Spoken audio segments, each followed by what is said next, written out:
بعدين ايه مبروك عطيه؟ استاذ عالم في جامعه الازهر. طب ما هو لما قال الايجار القديم ما يرضيش ربنا كتبوا لي انت قاعد في قصر. انا مش قاعد في قصر وقاعد في قصر، وان شاء الله اقعد في الثاني بحاجه النبي. كيداك دي وفقعاك يا راجل. يا راجل خلي عندك قالب بيه في الدين. هو انا لما اقول لك الراجل اللي ساكن من 40 سنه ب 10 جنيه ده ما يرضيش ربنا تقول لي اروح فين بالعيال؟ بقالك 40 سنه ما عملتش حاجه ليك ليه؟ في ايجار في الدنيا من 40 سنه من 50 سنه شغال ب5 جنيه. اقول كده اللي صاحب عقار وعنده ايجار قديم هو ده العالم المظبوط، ما بتفرحنيش. واللي قاعد ب10 جنيه يا دكتور مش ماسك الورده في ايده، دخلنا في قله الادب وقله الحياء. وانا ماسك الورده ايه؟ مش هتسمع كلام الا لما امسك لك خنجر. يعني لو انا جبت سكينه وعملت الحلقه الجايه بالسكينه وقلت لك الايجار القديم ما يرضيش ربنا، ويا دوله انصفي، ويا عقد كذا، والايجار الحكمه منها مصلحه الطرفين. واحد عايز ياكل لان عنده شقه فاضيه، وواحد لو ما سكنهاش هيبات في الشارع، فيديله ياكل ويسكن. ال10 جنيه تاكل مين؟ يا ابو سندوتش طعميه. تساوى معاه، ارفعها له، نجدد الايجار. الساده النواب رحمهم الله تعالى وصانهم يبتدوا بقى يشتغلوا ولا يعملوا حاجه اللي يرضي ربنا. لكن عكا يعك عكا. انا ليه قلت لك ما بيفرحنيش الكلام المدح والاطراء؟ لاني انا مش قادر اتخلص من اللي جوايا. ان انا عارف الناس تفتي على حاجه على هواه انت اعلم واحد في الدنيا، تفتي على حاجه مش لاد عليه انت بورده. ايه انت مش في الجامعه؟ امال انا في ايه؟ في الطابونه؟ يا خد عندك بقى. ده كل ده دجل وده تخريف. والمسلمين ايوه السلام عليكم يا دكتور. والسلام ستي ورحمه الله وبركاته. شوف يا ابني انا ست مسنه واميه وبصرخ ليك صرخه مظلوم عشان انت كلامك متزن وتعرف دين ربنا كويس. اللهم امين. بصرخ ده سؤال عام يعني. حاضر. وبتصل بكل حاجات مكالمتك اتصالك هو اللي جالي. فبقول لحضرتك ايه؟ انا بطلب عن طريق التلفزيون والمنبر اللي انت فيه ده. ايه الثقافه الجامده دي بقى؟ تلفزيون ومنبر؟ لا لا لا لا لا لا لا لا لا لا بس استني الاول ما نسمعك. بقالنا 40 سنه ظلم. 40 سنه ايه؟ مظلومين. مين اللي مظلومين؟ صحاب المساكن القديمه.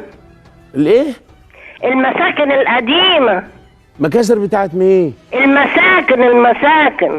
المساكن القديمه. ايوه مالها؟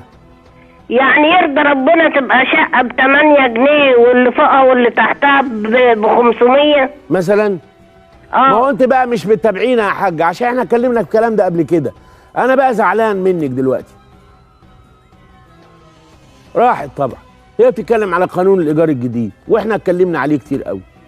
يا اساتذه حتى انا قلت الكلام ده في ذكرى الاستاذ الله يرحمه عبد الرازق الشربيني صاحب المعهد العالي للكمبيوتر او الحاسب الالي.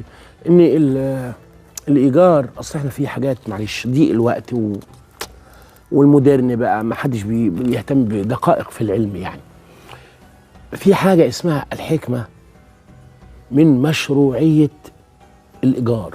اي حاجه ايجار يعني ايه حكمه ربنا في انه شرع لنا حاجه اسمها الايجار او الاجره او الايجار بالمد وبتاع او الاجاره. الف لام الف تحتها همزه جيم الف ر ت مربوط. يقولوا فقهاءنا انما شرعت الاجاره لتحقيق مصلحه الطرفين المؤجر والمستأجر.